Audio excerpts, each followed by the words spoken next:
এই নির্বাচনের পথে যদি কোন রকম ব্যত্যয় ঘটে কারো দ্বারা, তাহলে যেমন করে আমরা সরাসরি হাসিনাকে পালিয়ে যেতে বাধ্য করেছি, তেমন করে এই তত্ত্বাবধায়ক সরকারের মধ্যে যদি কোনো ভূত থাকে, সরকারের মধ্যে যদি কোনো ভূত থাকে, আমরা দুর্বার আন্দোলন করে ওই তাদেরকে প্রতিহত করব, ষড়যন্ত্রকারীকে উচিত শিক্ষা দিয়ে দেশ থেকে বিতাড়িত করব।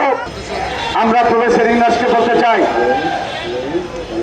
এত রক্তের বিনিময়ে যিনি ক্ষমতায় বসে আছেন, তিনি দায়িত্বভার গ্রহণ করেছেন, আপনার উচিত ছিল 3 মাসের মধ্যে নির্বাচন দেওয়া।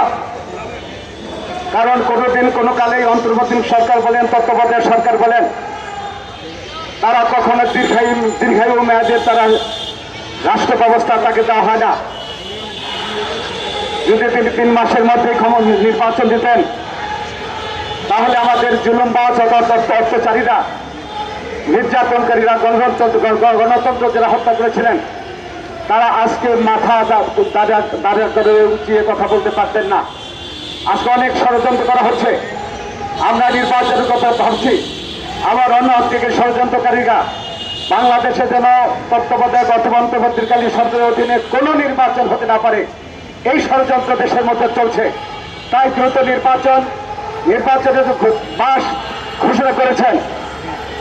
এই মাসকে সামনে রেখে আমাদের নির্বাচন কাজটা সম্পন্ন করতে হবে এবং এই নির্বাচন করার জন্য আমাদের একটি সমতল ভূমিতে পরিণত করার জন্য রাজনৈতিক অঙ্গনে এবং সমাজ ব্যবস্থার মধ্যে যারা দুর্নীতিবাজ ক্ষমতা বসে আছেন, যারা এই দেশ শাসন ধ্বংস করেছেন ওই ক্ষমতা বসে, যারা 16টি বছর জনগণের পক্ষে না থেকে হাসিনার পক্ষ থেকে দেশে এত হত্যাকাণ্ড ঘটিয়েছেন, একদলীয় শাসন ব্যবস্থার পক্ষে যে সমস্ত কর্মকর্তারা ছিলেন, তারা এখনো চেয়ারে বসে আছেন। আপনাদের দ্রুত তাদেরকে চেয়ারের থেকে সরিয়ে দিয়ে নিরপেক্ষ লোককে ক্ষমতায় আনে আগে নির্বাচনের ব্যবস্থা করেন।